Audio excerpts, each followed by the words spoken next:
All right, so this is the deal. Never. Hopefully my internet stays good today. I'm in the secret Hockey Buzz location down by the Atlantic Ocean to try to get away from Dodge and do some research that's needed to happen for this trade deadline, which is approaching fast. So I've bunkered myself down here in this charming little cottage, so to speak. Anyway, but let's start with this. Never, ever, ever, ever, ever, ever, ever, no matter what you do, say a team has never come from behind by more than X amount of points in a game. Like just we throw it out there right now. It's just at the second that was said, I looked at my wife last night during the Super Bowl and I said, "There you go. It's over. It's over." I never said it. I know, but they kept saying it on the TV, and it was just like, oh my gosh, come on now. I know my wife kept saying it too, and I was like, "What are you trying to do here?" Exactly. I mean, what is it? It's obvious, right? This should be obvious that we've seen this before, and this is what happened. Well, you gotta understand the league, the NFL wants that to happen. And crazy, that right? Call me and we'll go. Sorry, my phone, which I'm going off my Wi-Fi, is over in the corner over there, so I have to just kind of ignore that for now. The league wanted a close game, so it's like if it's a self-fulfilling prophecy, then so much the better. Plus, they needed people to stick around to watch their terrible, horrible commercials. All right, what's your favorite commercial? I didn't have a favorite. I thought the worst one was the Spuds McKenzie Ghost commercial was the worst. Definitely the creepiest. Yeah. In not a good way. Yeah, we didn't see that many of them up here. Like, it depended on what channel you're watching on. Some came through, okay. Some didn't. I didn't see the Spuds one. You guys, you said you guys have, but are you getting the American FIFA Super Bowl? You have your own FIFA. We are now. I just can't. It depended on what channel you were watching it on. So I was sort of going back and forth, or someone was in the house. I wasn't really that into it because you can just look them up online after, anyways. Yeah. No, it was really it was rough. It was just rough for sure. So hopefully nothing goes down here in hockey trade rumor land while we're talking. But if it does, we'll figure it out from there. Yeah. But now it's been crazy. It's been an absolutely crazy couple of days, and I feel as if we're ramping into something. So let's get in with the show here and talk about what's going on. Okay. And move past the Super Bowl. The one thing I will say, I thought some of the commercials were actually pretty good. I know, Mike, you judge the commercials differently. Yeah. Well, I judge them for quality. It's like, the Anheuser-Busch Budweiser pro-immigration, that one was a little, I thought heavy-handed. And yeah, well, we live in weird times. So that I agree with you on that one too. That was true. The only thing I can say, and that, I maintained my tradition, Peter. I do not watch the halftime shows unless it's somebody I actually like. When Paul McCartney was on, I would watch him, but when it's Madonna or Bruce Springsteen or in this case Lady Gaga, I didn't watch 1 second of it. Yeah. Thankfully, what she did was, I heard for the people who like her, she was good, but she did not make any kind of political statement. She sang, I think, "America the Beautiful" or whatever. She played it right down the middle. That was the best thing. If that would have been like I'm not saying this as somebody who's pro Trump because I hate Trump, but I was just glad that it wasn't some like bone of contention that we would be talking about for 3 or 4 days. Just let it go, play down the middle, and play your music. That's great. I'm glad she did. I thought she was pretty darn good, honestly. Yeah. I'm not like a Lady Gaga fan necessarily, but I get what she is. And it's funny because she really does remind me of Peter Gabriel, and people always laugh at that. But the concept of the big, the big productions, the crazy costumes, right, and painting, face painting, all the stuff she does, which she does better than anybody, and one of the few people that does that in this day and age, because it's so expensive. I know somebody who knows somebody kind of who went to school with her keyboard player, who plays that famous round keyboard that he made. Really right. Cool. So Captain EO went to school with him, by the way. So anyway, he went to school with him, and just heard that she doesn't make money on tour because she has such an overhead to put these things together, which is, no bands used to make money on tour before, and now it's kind of become you have to because you don't have album sales, right? That's interesting. That's like the only way to make money now. Yeah. And so she's not doing it. She's not. So she's really impressive. She does a whole lot of stuff. I mean, obviously you saw last night, which was just insane. I mean, the Super Bowl and everything like that. But I thought she was pretty good. And I agree with you, Mike, that she did a good job at not being political. And I thought in general, Fox did a good job at not being political because it is Fox. Yes. It could have been worse, right? So. Yeah, Fox Entertainment and Fox TV is different than Fox News. And the one thing I thought that was great was Helene Elliott after the end of the game, friend of the show, after the end of the game, pointed out that Roger Goodell got booed more than Gary Bettman ever has been. Yeah, and that's the truth. Interesting. Well, that is good.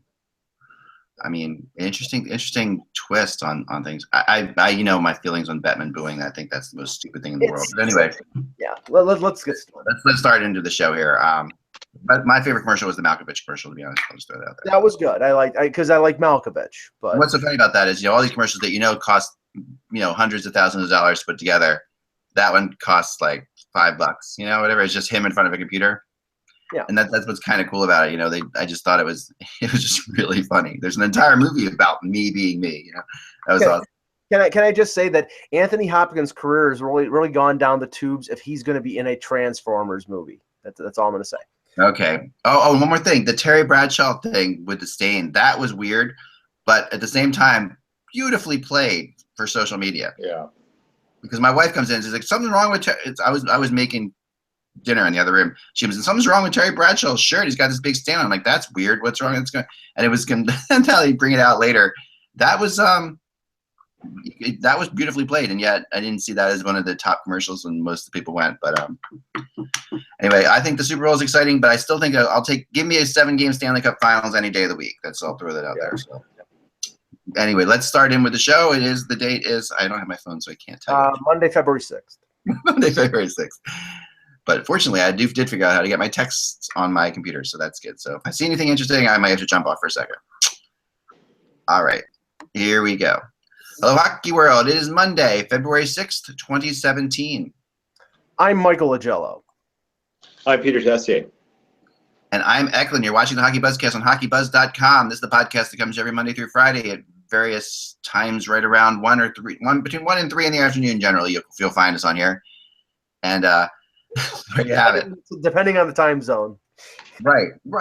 Depending on the time zone, depending where you are. But if you're on the East, that's what's going on. Today, we're lucky to have Peter, who's out in Winnipeg. So we really are covering the gamut from Winnipeg to Buffalo to the Jersey Shore, where I am in my special trade deadline bunker when I need to get away from everybody. So that's what's going on. A couple interesting things happening out there right now that I want to jump on. First and foremost, because I got so many texts and calls about this today. Gossip's is going to be a healthy scratch again tonight. For those paying attention at home, that will be 3 games in a row. His 5th game of the season. This is a bit of a self-fulfilling prophecy right now that's going on with the Flyers, which is really kind of what's destructive about it. And what I don't understand about this, I do get that Gossip's needs to play better. I do think that there's at this point, when you start looking at 3 games in a row, you almost look at a situation like, who's going to say sorry first type feeling to it? Like, did he do something now that completely? Do you think that there's any kind of rest component in this? I think this is something like, okay, he needs a blow. He needs to sit down. Maybe part of it is that they want to not punish him, but teach him a little bit of a lesson, but also, give him 3 games off in the middle of the schedule. It's going to maybe refresh him a little bit and get him coming off the All-Star break and their bye, so this is it's a weird time to choose that, like if you're going to do that, I could see it, the beginning of March maybe, but right now it's coming off. It feels as though, he is, they definitely don't like his play. And I get the impression that they don't like his attitude, which is a strange thing, because this is a guy who last year, like I said, as important as he was on the ice to the Flyers, he was equally as important in the fact that he was a positive influence attitude-wise in the room. And that was something that team needed desperately. Now, when you look at it, he's, obviously you're not going to keep a guy very positive by scratching him 3 games in a row.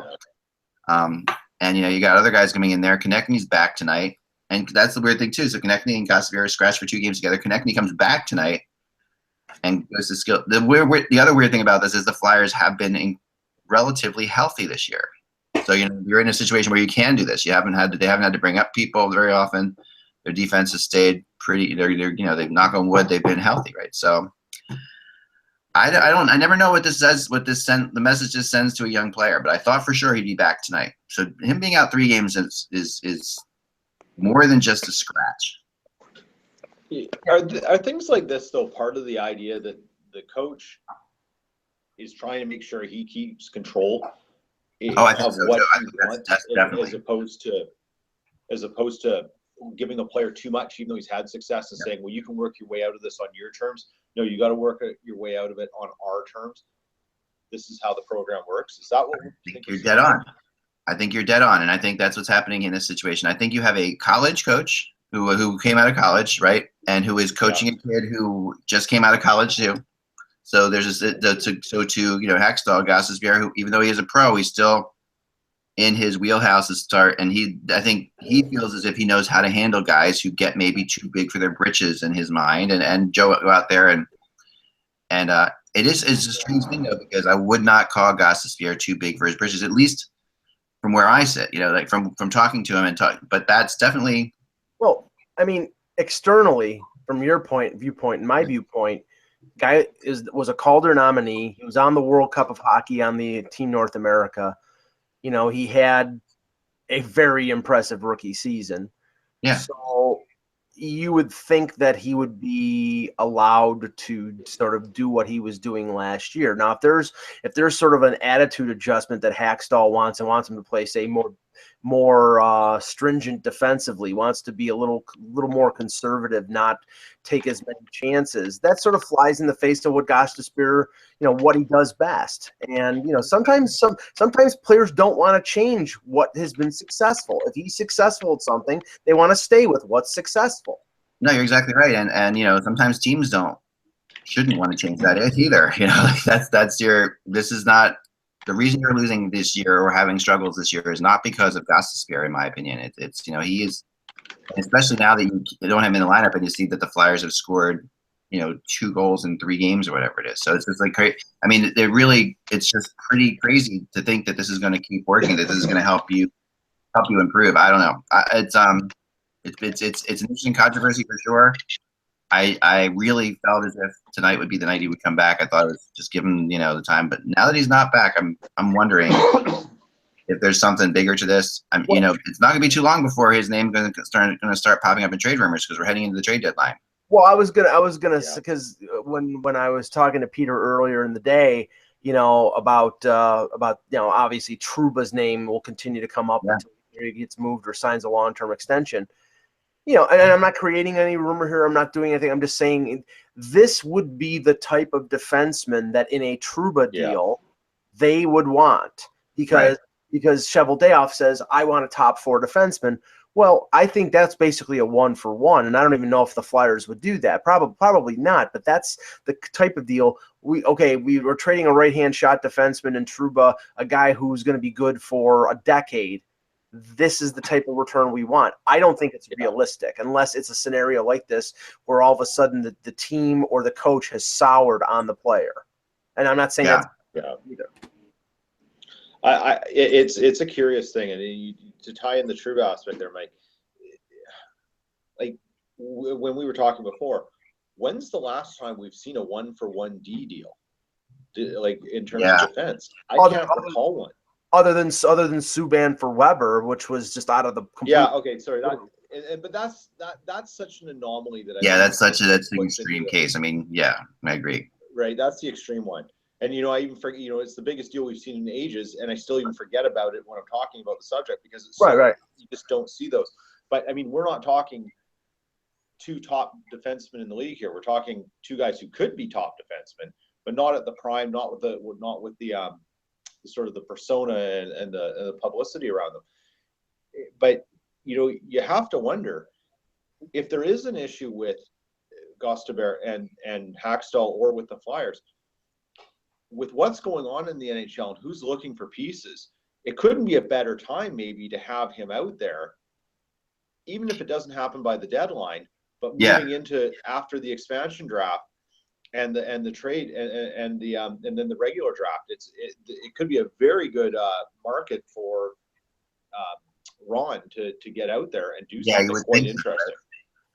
Yeah, and you have to remember that Gostisbehere is not costing them much right now. I mean, he's costing them the bonuses on his contract, but he's an RFA at the end of this year. This is a situation where, okay, we've got to pay him big money. He was nominated for the Calder. He put up a boatload of points. Now this year, his year is good. It's not great. It's good. Sophomore slump. It's what it is. I mean, it looks like a typical sophomore slump. Doesn't look like anything bigger than that. Right, but more than likely, what the Flyers are going to be looking at in terms of if they're keeping him, which I think they are, they're going to look for a bridge deal because he had one great year, he had one okay year. We want you to earn your money. Gostisbehere is probably thinking, I want the Morgan Riley deal. I want the Seth Jones deal. I want to make $5.4 million. He may have to settle for what Trouba took from Winnipeg. And if there is animosity there, if there's something going on behind the scenes here, now you're open up to the possibility of a holdout. So I mean, it all depends on what's going on behind the scenes. If this is just a rest thing, then it's not that big of a deal. If this is some acrimony between management, coaching staff, and player, and it's an attitude adjustment, then what Peter's saying is right. In the summer, it could be very interesting because his name is not out there right now. But if it is out there, watch out because it'll explode. Yeah, no, he becomes a big player if he's out there. And I don't think the Flyers, like to your point, Peter, I think they would be playing him if they wanted to trade him. I don't think that they want to trade him. I think, and I know they don't want to trade him. But Let me throw another little variable out there, and we're not talking the same caliber of player, but we're talking one of the few who used to play for Hackstall at UND, which is Tucker Poolman. Tucker Poolman, if he doesn't sign, he becomes this year's Jimmy Vesey. Right. And there is some talk that Poolman, now he stayed at UND to play with his brother. He's from the area, like his family, his dad's a coach there, I believe. Right. But there's some talk that he may want to go and work with and try and get to play with the Flyers because of Hackstall. Right. And there's an interesting, it's just an interesting variable that could be floating around out there that, something there. And the Jets don't have a lot of D prospects. Poolman's not some standout prospect in any way, shape, or form, but he's a blue chip prospect on the blue line. And it's something that, Jets fans are wondering, like, are we going to be able to get this guy signed soon? Because if not, he's a free agent. Right. Right. And that he could be the next God help us, Jim Vesey, right? Don't make the same mistake that David Poile did with Jimmy Vesey. He overplayed his hand. He could have traded him at the deadline and gotten something for him. In the end, he gets back. He was drafted in the third round, and I think he got a third or fourth round from Buffalo for his rights. But he could have parlayed Vesey into something a lot more at the deadline, thinking that he could sign him, and there was probably never a chance that he was going to sign him. So, I mean, I don't know how good Pullman is as a prospect, but if you don't think you're going to be able to sign him, then move him before you lose him for nothing.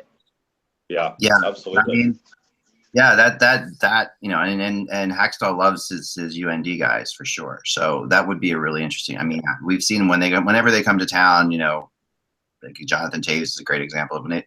They all seek out Hackstall to try to, because they really have that kind of respect for him. I have a ton of respect for Hackstall too. I just question the psychology on this one, I think, because like Mike said, you're looking at a player who plays with a certain kind of a game on an edge. You're looking at a young player who can't be afraid to make mistakes, sort of, in the kind of game he plays. If he's and the more he becomes afraid of making mistakes, the more likely he is to make mistakes, and then the less likely you are to get what makes him him. And then this whole thing could circle around and really just and spiral out of control in a negative way. Where last year, the thing about it was no one expected him to be as good as he was last year. The Flyers were slow to bring him up. Hackstall kind of pulled for him in a way. This was Hackstall's battle. Hextall was the GM was perfectly comfortable with keeping him out another year. Hackstall made sure they brought him up. They needed to bring him up because of injuries, but they kept him up.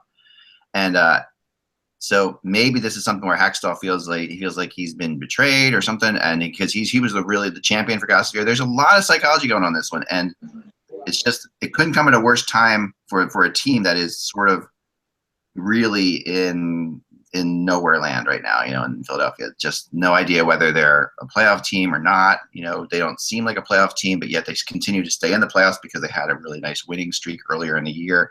Well, I mean, the funny thing is, and sort of morphing into where the playoff races and where teams' mindsets are is that Philadelphia is in that sort of like gray zone right now. In the last wild card spot, Toronto is in the mix with them. The Islanders are starting to play better. Florida gets Barkov and Huberdeau back. So now all of a sudden the picture about the second wild card, first wild card maybe is out of reach. But that there is going to be a battle there. And what the Flyers do, especially with what we've talked about in the past on the show, with guys like Streit, and they have a couple, Van de Velde and that are UFAs. Delgado is another one. So especially the defensemen, it's like they have the benefit of having all those young D. But do you want to bring up a Moran or a Sandheim in a playoff race and move out a Streit just because you're going to get good value for them in a market that? Streit's gonna have a lot of value. There will be teams out there that would give up significant return for Mark Streit. Oh yeah, if you're a team who wants the playoff boost, Streit's a perfect guy. Yeah. I think honestly, the team that I think makes sense for Streit is Montreal, and I think that and he played there before, but I don't know what the feeling was when he left Montreal. But the idea there is, he's your playoff guy to go to the point. He kind of helps you with, taking the pressure off of Weber a little bit. They're really relying on Weber a ton right now, and Montreal's had a tough go of it lately as well. They haven't been playing out of their minds at all. So, and everybody in Montreal seems to be focused on the grand pursuit of that center that they need. I mean, the name of Hansel has been out there for a while. There was a columnist that I just wrote about for our Rumor Buzz column, Jack Todd, who's a columnist for the Montreal Gazette, who was talking about Matt Duchene. Yeah. To my mind, the Canadiens need to strike while the iron is hot. They have a window of 1 to 2 years right now with Pacioretty, Radulov, Price, all under contract, with Weber in his prime, with Radulov in his prime. They need to make that move now. They have a lot of young assets. They need to make that one add to get a scoring forward. Martin Hanzal can't score. He's a 15 to 20 goal scorer. Okay, that's great, but he's not a big scorer. They need that top six guy in Duchene, and if that means giving up a Nathan Beaulieu and a couple prospects, I think Bergevin's got to do it, but I don't know if he's going to, because he just seems to shy away from that kind of deal. I think Montreal, we talked about this on the hot stove with Todd Cordell, and I thought Montreal is the runaway candidate to at least go the furthest of this if they can't get him. Yeah. Because Duchene also comes with a contract that works for Montreal. Right.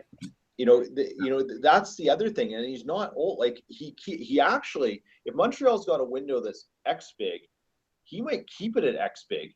Right. That's the nature of his age and his contract, which even could buy Bergeron a little more time to do some other things. It's just It now becomes the cost. How do you project your cap forward when we don't have any increase in the salary cap coming? That's probably the tricky point, because Montreal's fairly high up there with their cap space and what they have, and I'm not sure what they have to deal with coming in the off season. Well, their big concern, Peter, is the fact that Carey Price is a UFA after next year. Now, they're going to sign him, but they're going to pay him what Lundqvist is getting. They're going to pay him $8 million a year. So all of a sudden, that's a jacking up of over $1.5 million for Carey Price. So that's more money there. Pacioretty's up in 2 years. Radulov, they got to pay a big contract to. now in the summer. So I mean, the prices are going up. They may have to get rid of guys like Desharnais or get rid of Plekanec to clear out some of those salaries to be able to pay their key guys. But to me, it's like, I mean, Duchesne has 2 more years at $6 million. He's locked in. It's going to take a package to get him. I still don't think that Colorado is going to move him unless they get exactly what they want. And I just don't know if there's a team desperate enough to do that. But I think Montreal should be desperate enough. I think they should be too, because I think that it fits in perfectly, like Peter said. And this is a GM that has shown a propensity to go for it in the past. Of all the GMs, I really think that Bergevin really does enjoy the trade game, and he's okay with this. He's okay making this move. I mean, the Subban thing aside, even before that, we would see lots of little minor trades that Montreal would make to try to make things happen. Yeah. And that's the point I was making, is he makes the big move in the summer. He makes the tweaking move at the deadline.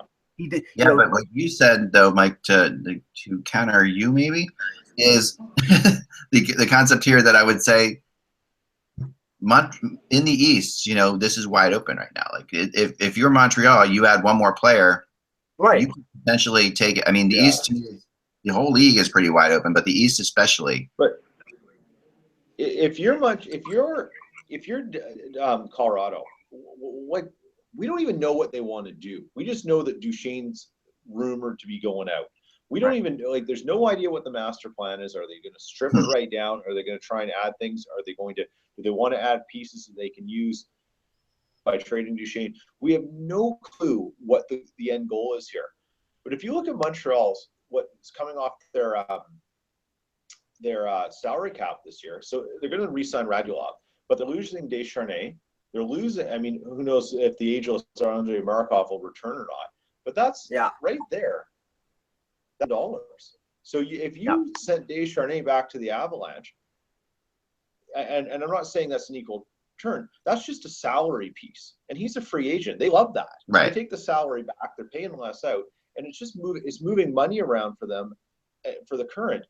You sweeten it with the other stuff, and if they are going to go back to youth, well, then you sweeten it with a draft pick or two, and maybe Bolio as well. Well, and you can probably get this done.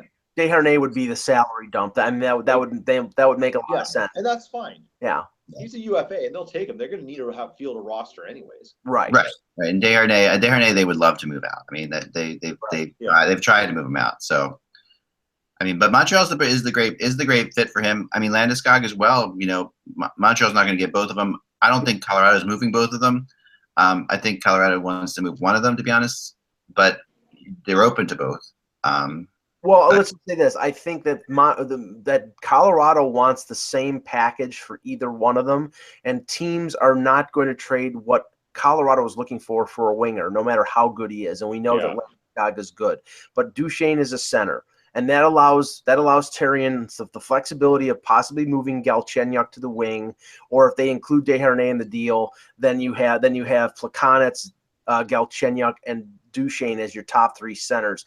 That's pretty good, and I think that's the only way. I mean, I don't think they match up to Washington or Pittsburgh in the slightest without a deal to get a difference-making top 6 forward. If they don't, they're trying to ride Carey Price's back, and as this season has proved, when he's ordinary, they are very ordinary. Oh yeah. And to your point yesterday, in the game last night, they lose to Edmonton 1-0, and what was really a way more entertaining is yesterday afternoon, but way more entertaining game than the score dictates on. This was a really good up and down game. So they get a guy back. They get Desharnais. They bring him back to the lineup, and what do they do with Desharnais? They put him at center, and they move Galchenyuk to the wing. This is the kind of thing that's just absurd to me. Like you're trying to move, and you're screwing with your guy, with your Galchenyuk, who is, just because Desharnais absolutely can only play center. All right, well, if he can only play center, that doesn't mean you should then move your best player off of the position he's thriving on. But there's still trust issues with Galchenyuk and Therrien up the middle. I mean, it may be the best position for him in the long run, but right now they're looking at, okay, we need points. We're in a slump. He might be making mistakes. I don't follow him on a day-by-day basis, but it's clear the way they've been yo-yoing him back between wing and center. This year, they've kept him at center most of the year, but they continue to go back and forth because he doesn't trust him to play defensively up to snuff. Yeah. No, you're right. An interesting quote today from Malkin. Just I think this is coming towards the end of our great 100 things, but Angie Carducci got this one, which I thought was pretty darn good. Mm-hmm. So they ask, what do you think about this? He's like, I try to forget, Malkin laughs. I'm proud what the team say, what Mario say. I'm proud that my family, parents, and my friends support me. I did my best. What I can do is nothing. 100 players is legend. They deserve to be on the list. Maybe I win a couple more trophies, a couple more Stanley Cups, and maybe next year, the NHL 101 year, they can send me a great black jacket and I will be number 101. Pretty good on Malkin's right there. I don't really want to talk about this, but I think we have to with the events that have happened over the weekend. Yep. Gary Bettman, his house was in order at the All-Star break, and then the story about Brooklyn and the Barclays Center broke, and now that scenario is in question right now. Although the talk is that maybe it's a ploy by Provorov and the Barclays Center to renegotiate the deal that they have and not have to pay out $54 million. So that might be the end game. But now on Friday, all of a sudden, Arizona State bails out of the deal in Arizona, and now the Coyotes are up in flames again. So, when is this ever gonna friggin' stop? Oh, I know when. When Seattle gets their ring. That's when right. It stops.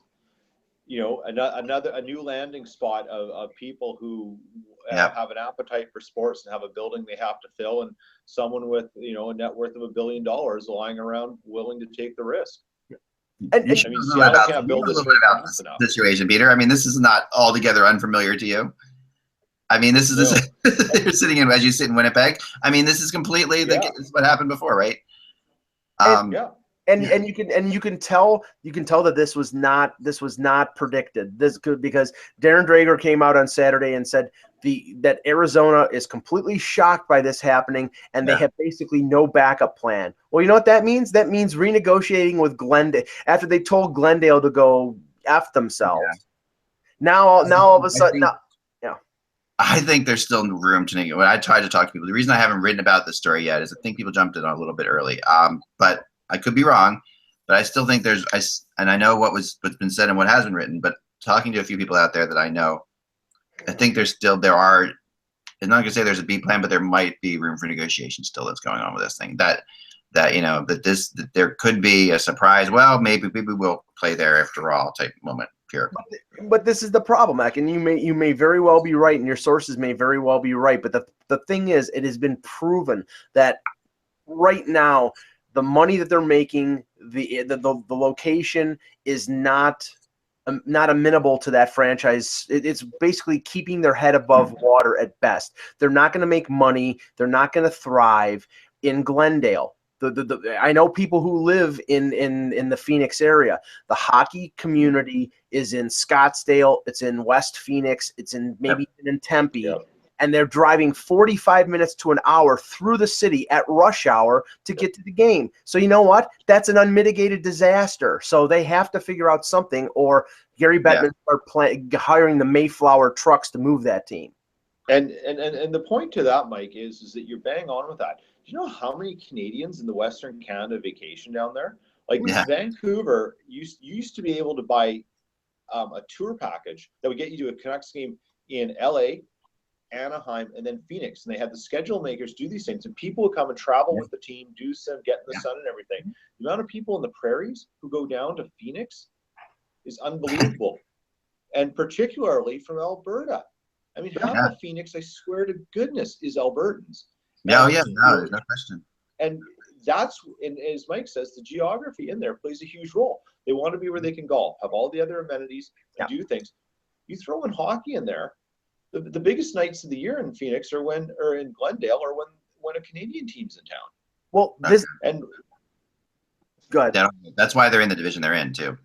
That's why Well, this, I mean, and this is it's a 1-game thing, but this was a sort of a warning sign for me. I mean, everything was like, okay, well, when they move to this new building, maybe things will improve. But Austin Matthews' first game in his hometown, basically, he's from Scottsdale. 2 days before Christmas I believe it was on a Friday night, and not every seat was sold. There were lots of empty seats. Now, there's a lot of Canadian snowbirds down there. A lot of Leaf fans were down there, but I would have thought that would have had standing room only, and it didn't. I'm like, if that doesn't have standing room only, then what the hell is? Well, no, you're right.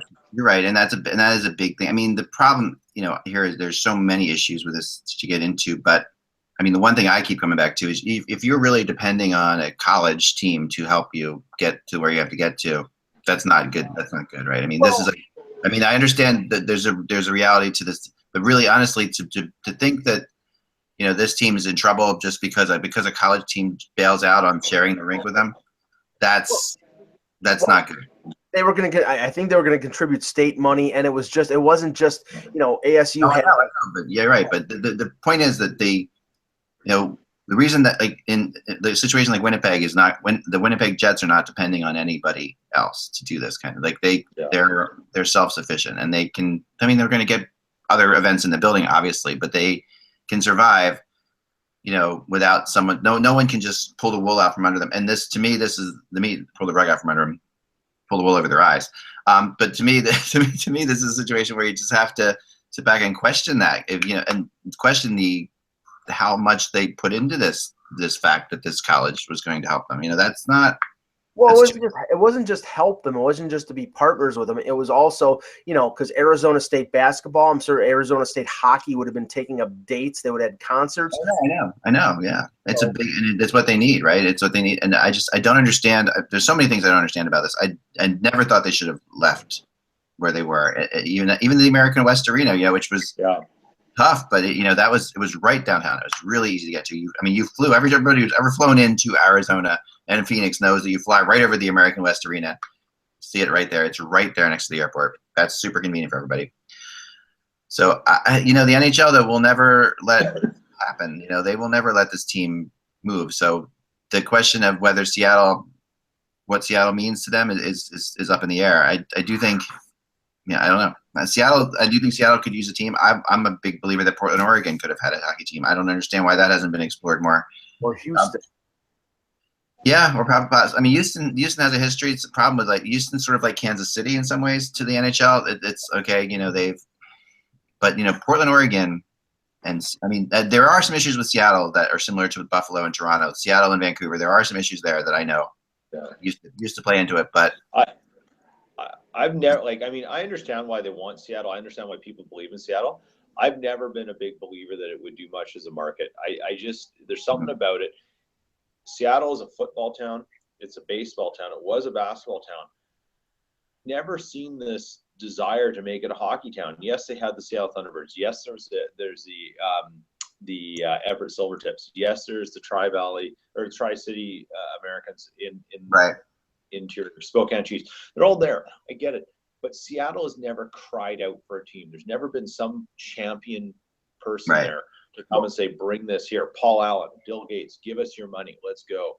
Well, here's the thing, though. The NHL saw what happened with Major League Soccer, and they really did embrace that team. I mean, that's the bigger success stories in the MLS. But ironically, the thing is that, if it's a new building or if they refurbish the Key Arena, and it goes, they're doing that to get basketball back as well as hockey. So you're moving into a market where you're guaranteed to be number 5, not number 4, but number 5 behind the Mariners, behind the Seahawks, behind the basketball team that they named the Sonics, and behind the MLS team. So they're going to be number 5, and they're going to be terrible for the first 5 years because they're probably going to be an expansion team unless it's moving in Arizona or moving somebody else to Seattle. So it's sort of a questionable, flawed model here of what they're intending to do in Seattle. Yeah. I would agree with that. Let's get on to some other rumors.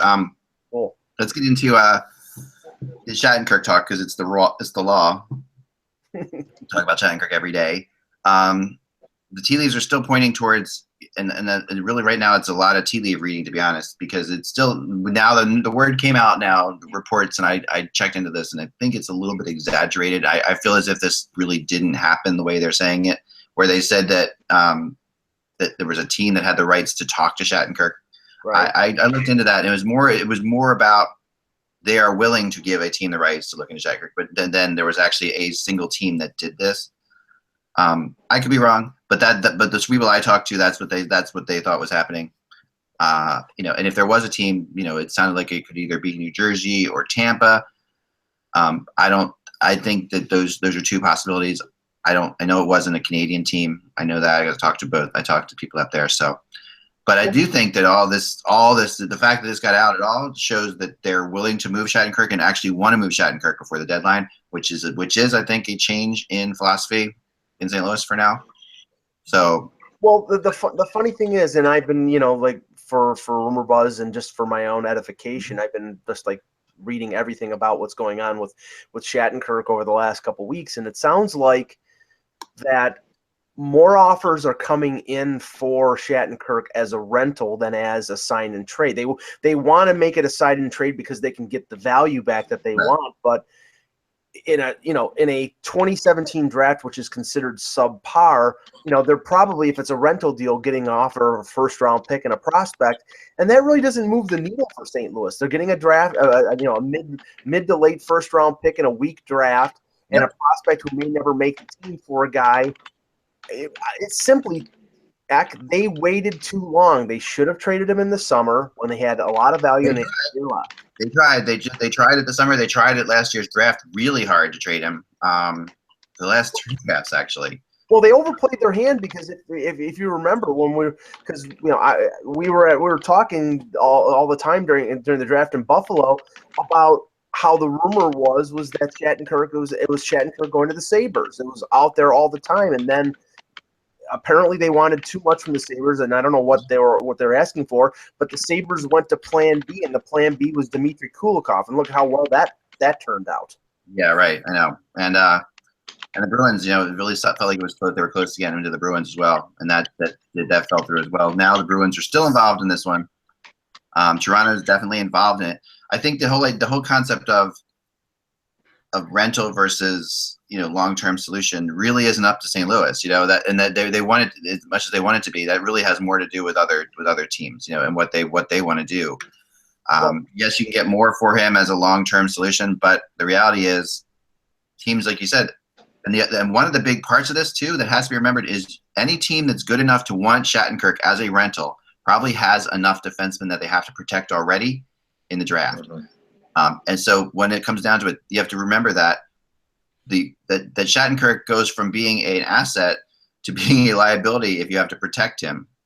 Not just not a liability, but somebody else you have to protect. So, teams that have players they want to protect, they can't do it. The only end around that is if you trade for him and you have the ability to talk to him legally without tampering, you can basically say we're gonna make a deal. Let's agree on the deal. We're just not going to sign you until after July 1st, so we don't have to protect you.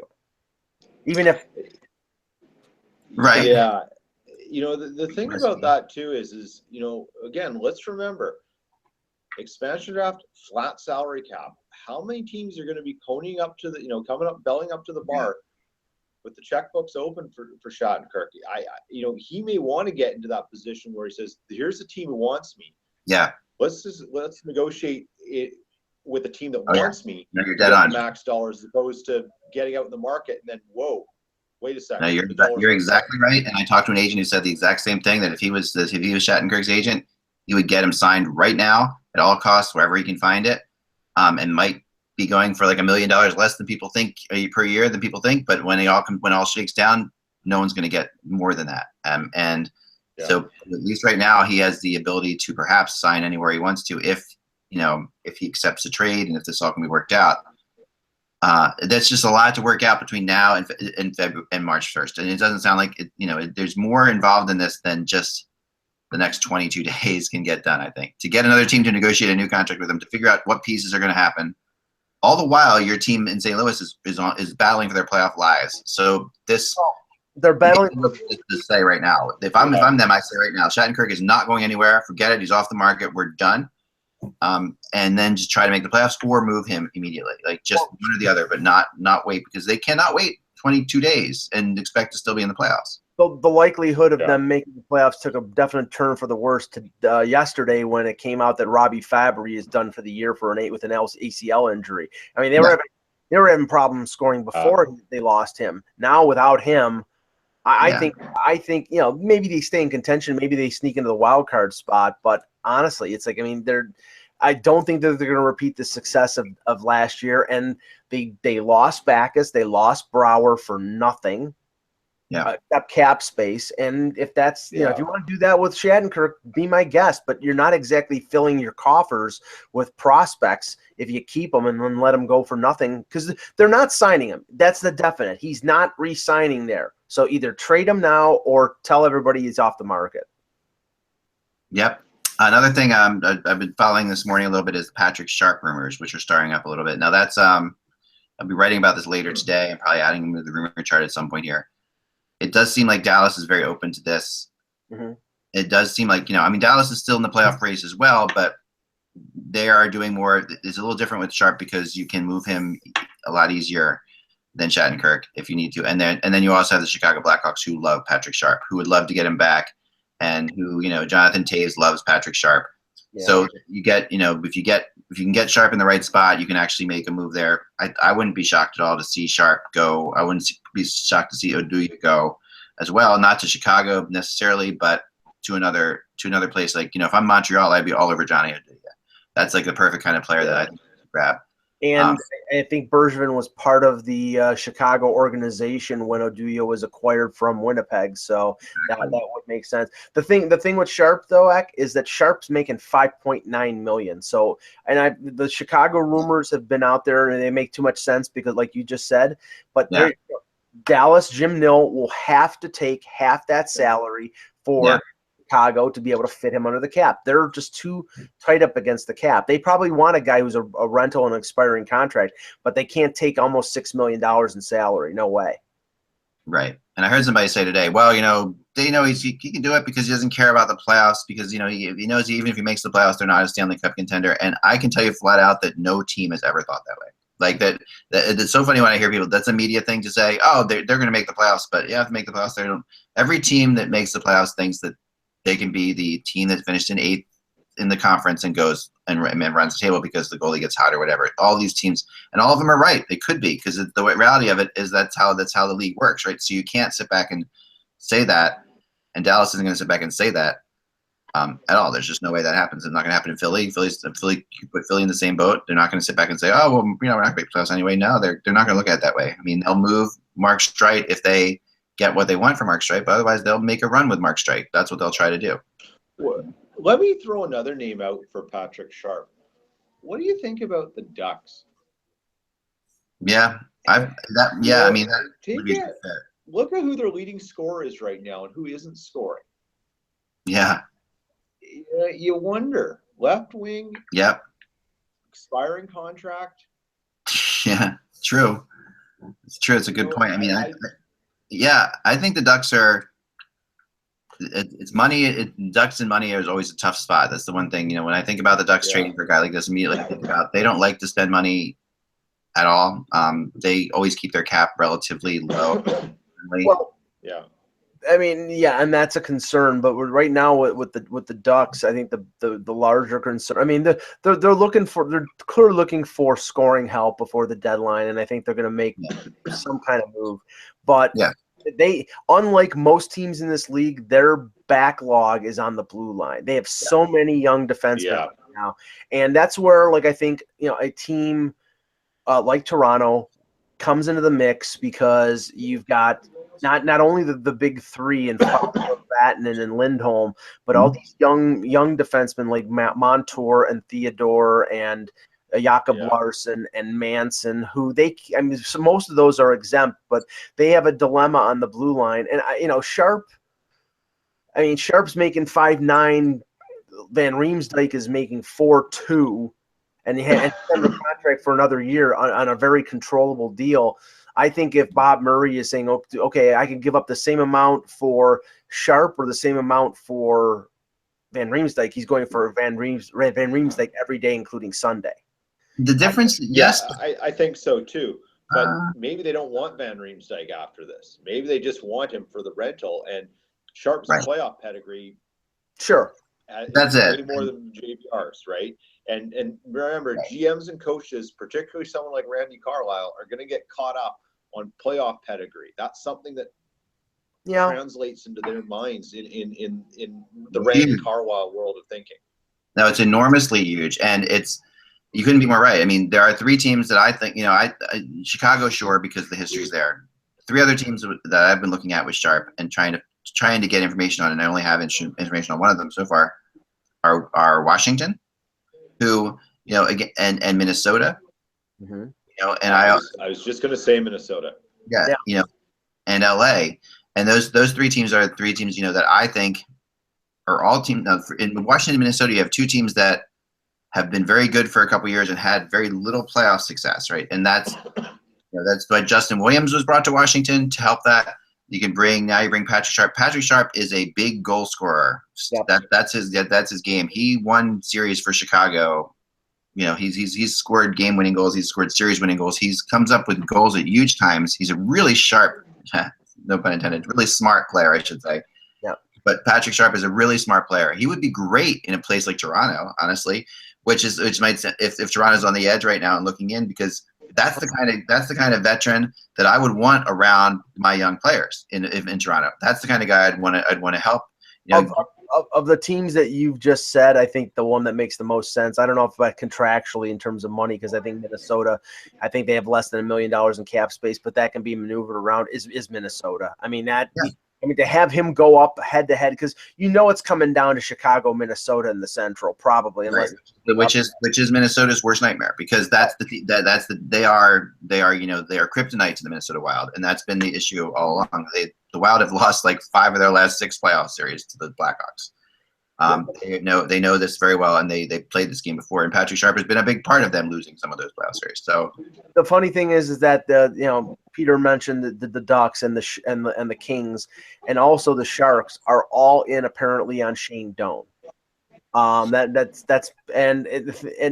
I mean, Shane Doan is a diminishing return right now. He's 40 years old. He's on his last legs. But apparently, and I read this over the weekend, apparently the Sharks have been trying to get Doan for years, and only now is it maybe realistic that they can get him. And if you put him in a third line role, if you put him in or maybe mix him in with guys like Thornton and Marleau, that might be the type of move that the Sharks, the Sharks aren't going to make big moves, but that might be a move that, they don't have to pay a ton to get, and could have an impact in the playoffs. A guy like, he'd be like the Mark Recchi with Boston. He'd be that long in the tooth guy who they add at the last moment that could help them. That's true. And they have been. I mean, but they're not the only ones who've been trying to get Doan for a couple of years now. But they are. I mean, I actually think no team has been trying to get Shane Doan longer than the Kings have been trying to get Shane Doan. If you really want a team that's been trying to get Shane Doan, the Kings have been trying to get him for 5 years at least. I mean, this is a player that the Kings of Lombardi loves, Shane Doan, and thinks that he's the great match for that. San Jose last year for sure, but if we go beyond that, I don't really remember much involving and Doan. But I can tell you the Kings have definitely talked to him. Montreal has talked to him a lot too. The difference here is obviously at this point people believe, and I don't know if this is a safe assumption, because I think people are jumping a little bit or trying to connect dots here.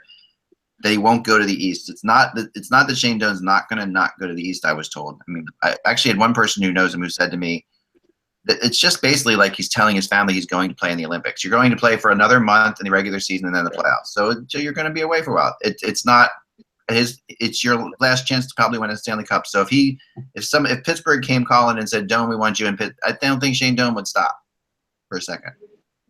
He should. Yeah. Right. That's for sure. But I think the preference, because the info I read over the weekend said that it was exclusively the California teams. I don't think that's true. I don't know. Maybe they're talking to somebody else besides me, but I can just tell you that if that's true, then there's a lot of teams that are trying to get him that should stop trying to get him right away. but I agree with you, Ak. If all of a sudden Brian McClellan is calling is calling Arizona, or if it's Jim Rutherford and it's Pittsburgh or Washington, and his goal is to win a Stanley Cup, then I think he's taking the couple extra hour flight to go visit his family every once in a while. But if it's convenient, that's why I think San Jose makes the most sense. They were in the Cup final last year. They're having a good year this year. They're on the upturn in the second half. They've done it before. They have the pieces. Whereas I think LA, if Quick comes back, maybe, and Anaheim, there's still something missing. So I think if he has a place to choose, I think he would choose San Jose. Maybe, but the rest of the season in the NHL is like every other night for every team. The playoffs are every other night. Who's going to have time to fly anywhere? Like, who's going to I'm going to take off to, and he knows that. His family knows that. So, the reality is this is something to him. I don't know. Right. That's true too. But, once you're on a plane, does it matter if you're going an hour or two? Sometimes, if you're flying from, you're flying from San Jose to Phoenix or flying from Phoenix to Pittsburgh, does it really matter? To me, there's not going to be any time for any of this. But it matters to Doan because he hasn't accepted a trade before, and he's put up with so much. No, it has. It has mattered to him in the past. You're absolutely right. And that's the thing. Like, I think the front runners are the Kings, San Jose, the Ducks if they were interested in him, and then anything else is a distant fourth, based on his peculiarities about the situation. I think Nashville's in it too. But I'll say that in that situation, it's his family's very close to Mike Fisher, and there's things there too that's been going on. The Predators have been trying for as long as the Kings have been trying to get him. So the reality is, yes, in the past it's mattered a ton to Doan because he wasn't going to spend an entire year following in that city or whatever. But in this history right now, where he is right now, I do believe that his family is at the point where he says, listen, I'm going to retire this year. I'm going to take one last shot. I don't want to be away from you, but at the same time, I've played my entire NHL career to try to win the Stanley Cup. So, as much as Shane Doan, I respect from the only reason he doesn't let this happen, what I was told, the only reason that this doesn't happen is because he really does have something in his head about playing for one franchise. That he want to be one of those players who just goes down as having played for one franchise, even though it's in two different cities. Yeah. He's still played for one franchise, and that does matter to him. So it's got to be Ray Bork to call him. Right, exactly. And I know, or how many people? It's got to be a team that he really believes can win the Stanley Cup, which is why I think, you have to look at Montreal and Pittsburgh and Mike Modano's on the line, folks. Right. There's plenty of teams, right? Yeah. So that you're absolutely right. Ribeiro is couple quick hits here. Mike Ribeiro is practicing in the AHL with the Admirals, so he got sent down. There were rumors that he was not going to go or attend, or because of stuff that went down there. So that's interesting. The 3 starts of the week are interesting. They talk about 3 weird stars. Like sometimes you get your typical stars of the week. This week, Sebastian Aho, who is incredible, an incredible player, and just really underrated. He reminds me so much of Saku Koivu in so many ways. Sebastian Aho. So he's the first star of the week. He had a hat trick against the Flyers and other things. Flyers are always good at getting guys to be stars of the week. Aho had that, and then you have Granlund and Budai. Talk about just a random 3 players. If you picked in the summer, okay, the stars of the week for the first week in February, here they are: Sebastian Aho, Michael Granlund, and Peter Budaj. Yeah, he's been a Slovak, and right. So much has been written about what Condon has done for Ottawa. People really have to start thinking about what Budaj's done for LA. It's been incredible. The guy's 34 years old. He was basically an AHL throwaway, and the injury happens to Quick, and he is filled in admirably, and that's an understatement. Isn't there a crazy irony to this that the Montreal Canadiens could not do anything without a backup goalie last year when Price goes down, and yet 2 of the guys that were there, Budaj and Condon, have gone on to be backups in other towns and it led them to playoff probability. That's a commentary on the fact that the Montreal Canadiens are Carey Price. Yeah, yep. And it's so really knocking the now one team that needs a backup desperately is Boston, and that's been reported quite a bit over the last couple of days. Yeah, it 119 and something. It's some crazy statistic, right? Like they Well, it cost them the game against Toronto because they Tuukka Rask came back after hurting his groin in Washington last week. Did not play well. He got pulled when Toronto was leading 4-1. Boston came back, tied the game, and Zane McIntyre let in, I thought, 2 pretty bad goals. Well, the one he had no chance on, but the winning goal from Van Riemsdyk was a bad goal. And that cost Boston a point. Now they're on their bye now. They're other teams are going to catch up in terms of the schedule. When in a couple weeks, when they're even in games, they could be out of the playoffs and 3 or 4 points behind. So Boston's in trouble, and Anton Khudobin, who they signed to a 2-year contract, has been terrible. And McIntyre and Subban have been at least Subban has been a disappointment so far. So. One note about the Leafs, Zach, the Frank Corrado situation finally resolved itself over the weekend. He was finally placed on waivers after the Leafs claimed Alexei Marchenko, who played for Russia in the World Cup, off of waivers from the Red Wings. They placed Corrado on waivers. It was thought he would be claimed. He wasn't. If you listen to Lou Lamoriello's comments on Saturday after he was placed on waivers, he was hoping that somebody would pick him up because he likes Corrado and wants him to have an opportunity. Now he's playing for the Marlies. Look out. It's not going to be a major deal, but look out for Corrado to get moved somewhere for maybe a low-round draft pick or a prospect before March the 1st. They're going to move him because I think they want to give him a chance to play somewhere. Yeah.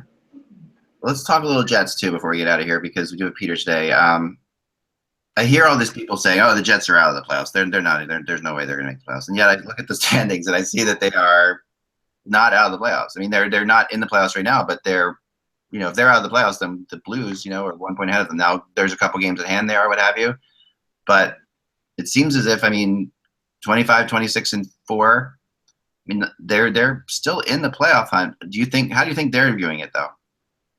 If they're going to do it, something's got to change with their goaltending. Someone's got to step up and just be a goalie. Right. Be just not even just a goalie, but just be an average goalie. Right. And just do that for the rest of the season. That's the first thing that has to happen. And so far, no one's been able to do that. The other thing with the Jets is they sort of have to. Paul Maurice has got to stabilize something. He's going into his little black bag and trying to tweak things that maybe don't need tweaking in the hopes that he gets more out of something that's there that isn't. I mean, they're a below average team. Most people say with the talent they have, they shouldn't be, but there's some things that just aren't working. And you go back to this, where we started the conversation with Gostabert. Maurice has done a few things like that. He's kept Patrick Laine, who might be the best shooter in the NHL right now, off the first unit power play.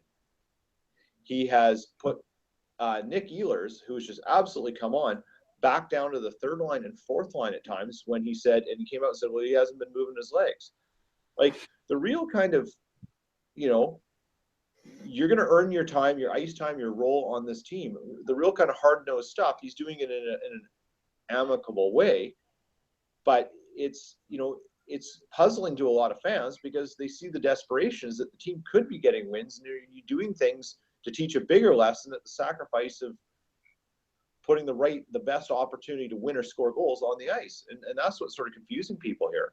There's a lot of criticism on Paul Maurice in this market. I don't think he's going anywhere, but there's a lot of criticism. It is hard to be a coach like him and have a young team. I think his mentality is not really made for this situation. And it really, that's what I feel at least is going on. It might be from an outside, just knowing him pretty well. Just if I can imagine that this has got to be because you have to coach this kind of team one way. Like there are coaches like Hitchcock actually can do it where he can have a young team and just can enter that mentality. You can have a veteran team and enter that mentality, but very few coaches can. Some coaches are really built for different situations. He's a great coach. There's no question about that. But what you're seeing is sort of what you saw with Philadelphia a couple of years ago when I've been watching Winnipeg pretty closely, and it feels as if they're losing to teams they shouldn't lose to and they're beating teams they shouldn't beat. Exactly. And that's a sign of a young exactly it. That's a young team. I mean, that's what a young team will do. They'll be wildly inconsistent. and they have the ability to show up and just like beat the Blackhawks or something like that, which I think they did recently, right? Yeah, they did it right before the All-Star break. Right. They beat the Blackhawks, and then didn't they lose to Colorado a couple days ago? So it's just like they lost to Colorado on Saturday night or Saturday afternoon in a maddeningly frustrating game. People were pulling their hair out. But here's the difference. Okay. Colorado's the worst team in the league, but the Jets aren't that much better than Colorado, and they're not much worse than the bottom 8 teams in the West. Like that's just kind of where they are. So we all know on any given night a team can beat another team, and if you're somewhat close together, that opportunity to beat someone else goes up more and more. Was there any adverse effect to Scheifele after he got wasted by Zadorov? No. Scheifele did not. He got up. They didn't take him to the quiet room. He got up pretty fast. Okay. He finished out the game. They saw him talking on the bench. It seemed to be, one of those good hits that was, luckily no head contact, no nothing. So he got up, a little shaken because Yari just got rocked and carried on.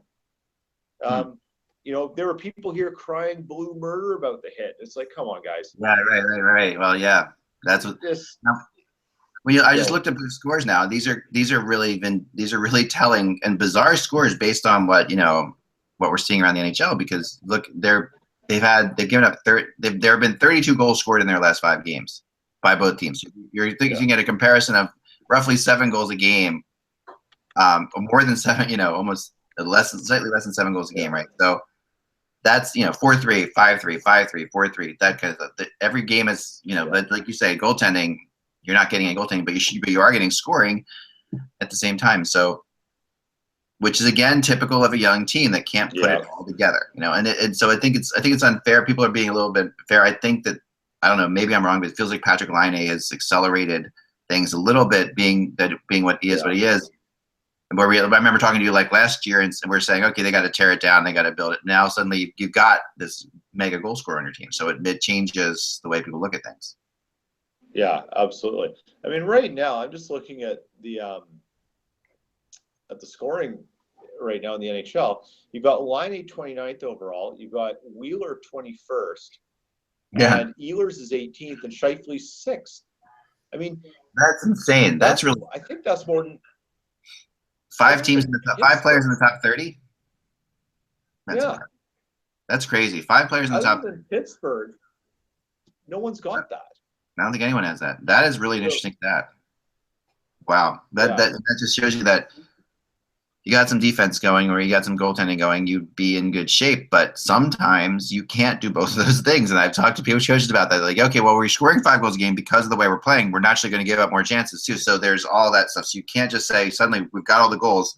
Now let's just lock it down. It doesn't really work like that because you lock it down and suddenly you're not scoring goals, right? Because you're locking it down. So it's that, exactly. And then this kind of stuff it's the catch-22 of hockey, and with young teams, it's always accentuated. The highs are high, the lowers are low.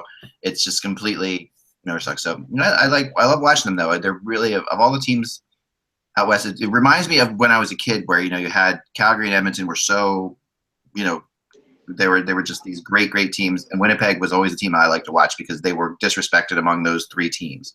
And yet, absolutely, they had moments when they almost would beat both of those teams in playoff series, and they had some great runs. But I'm glad to see that it makes sense to me that the Jets are a high-scoring team. Like that's something that I like to see. Yeah, and they can score. They do. And they're 6th most for goals scored in the league. Yeah, except they've allowed the most goals. Right, they allowed the most goals. So there you go. That's the bottom line, right? So, that's why you're really technically 4 games under 500 when you look at it. So, but there you have it. Well, it was a good show. Thank you so much, Peter, for jumping on. Thank you, Mike, as always. Thank you. We'll be back again tomorrow at a normal time, I believe. I don't see why not, as of now at least. Things can change. We're in the rumor world now, and we're only 22 days out, so things can change. So thanks. Make sure you stay tuned carefully to our times. We'll let you know, but it's usually going to be 1, 2, or 3 in the afternoon. Remember that the buzz is just hockey. We will talk to you tomorrow.